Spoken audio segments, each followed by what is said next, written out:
Sorry, we've gone a little bit... Look, there's dogs in the studio. We've got very excited. Very excited. Very excited. Now, having been diagnosed with autism at the age of 5, the years that followed for Peter Wilson and his family have been challenging both mentally and physically. Yes, but all that changed when Peter was matched with Coco, the cavapoo, a puppy in training at Dogs for Autism. Well, fast forward a few months, and Peter is not only thriving at school, it also meant the family can finally spend time out and about together. Well, we're delighted to say that Peter, his assistant's dog Coco, and his mum Angela join us now alongside Hilary from Dogs for Autism and our very own this morning puppy Buddy.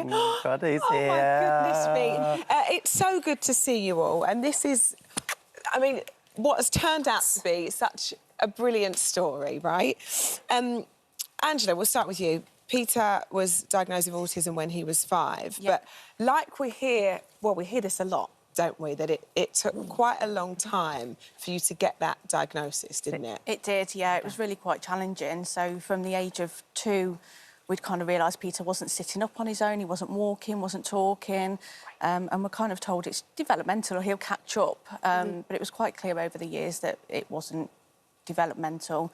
And we had a really good speech therapist that in the end sort of pointed out that actually there was something more to it. She referred us to a really nice paediatric. At first, they kind of went down along the lines of cerebral palsy and thought it was that, but that was then quickly ruled out. And at the age of 5, finally a diagnosis of autism for him. It's a long time, isn't it? It's a really long time, and that makes it so difficult for you. Eventually, Peter was diagnosed with auditory processing disorder. Yeah. Can you tell us a little bit about that? So that came a few years ago. It was apparent that in the classroom he was really struggling with his learning. He wasn't able to focus on what the teachers were saying. And we ended up having to pay privately for that because that wasn't available in our area on the NHS. So that cost us £2,000 for that diagnosis.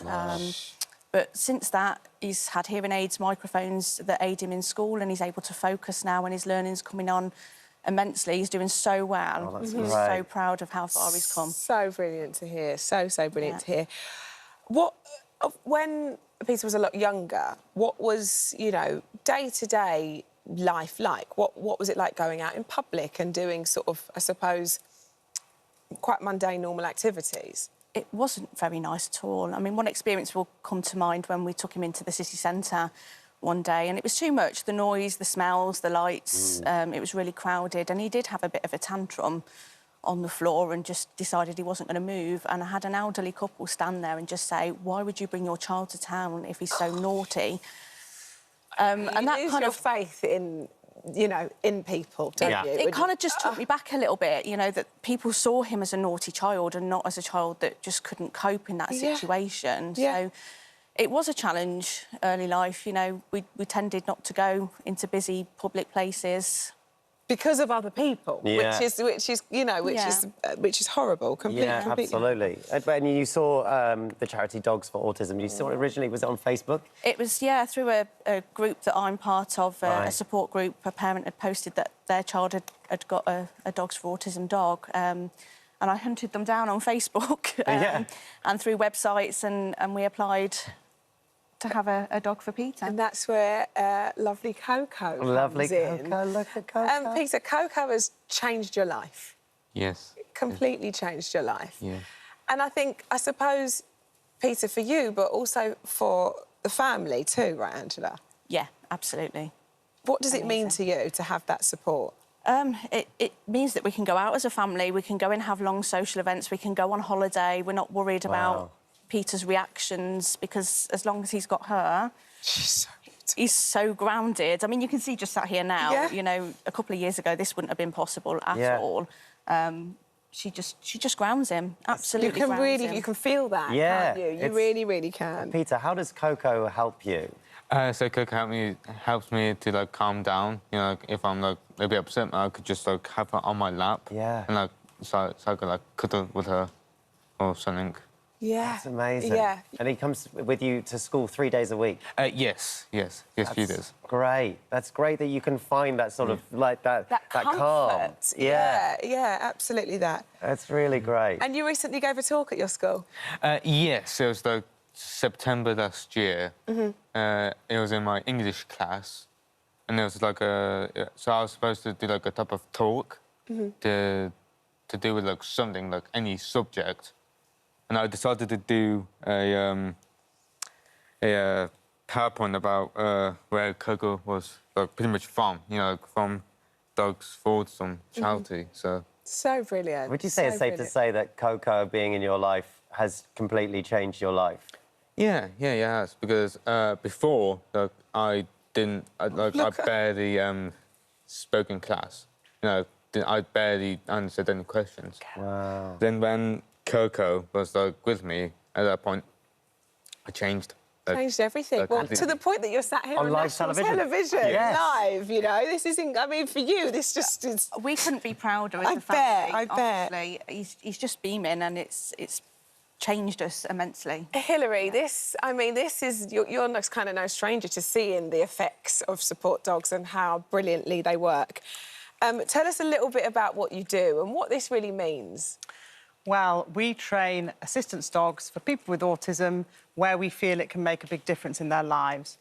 You know, the training and the maintenance of every dog costs around £25,000, and we don't charge for our dogs. So, you know, it's a really big commitment in many, many ways. So we can't train many dogs, because obviously we have to raise those funds. So the dogs that we do train, we try and identify families and partners where we can make that real difference. Now, I remember with my colleague Jan, who's here with us today, meeting Peter and his family a number of years ago now.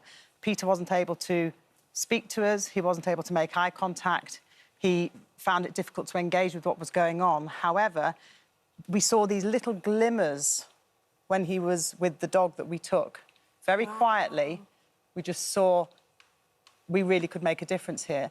But having said that, I had no idea that Peter would have the grit and the determination to get to a point where he's taking Coco into a mainstream secondary school.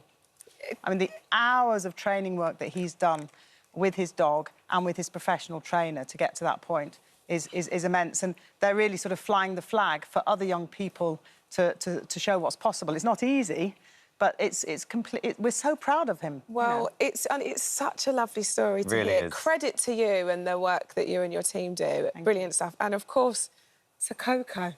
I mean, it's just incredible and so lovely to hear how much, you know, your life has improved. What will happen to our Buddy? Will Buddy go to someone like Peter? Well, Buddy will go to someone who has autism, and when he gets to the point, maybe in another 12 months, where we can really start to see what his particular qualities are, and we look at the people who are waiting for dogs, we'll be able to match him with the appropriate person. And then all the work that Peter's done with his trainers, who really deserve a mention, Philippa Joberg and Carrie Struthers, who've done an incredible job with this little dog. A trainer will work with Buddy and the partner, and off they will go. It's so incredible. And find their independence. That's what it's all about. It really is. It's the bridge to independence. How well that works. We're so thank you. I love it. I just love having dogs at the studio. It's so fantastic. Thank you. Well done. It's so good. We all want to lie on the floor every now and again. Just gonna lie down with Buddy and do this thing. I'll do this. Go on. Coming up after the break, Joel's mum is here. She'll be sharing her tips and tricks to add colour to your garden this September. Plus, we're taking a look back at Sister Act the musical when they wowed us with a very special performance. We'll be back very soon.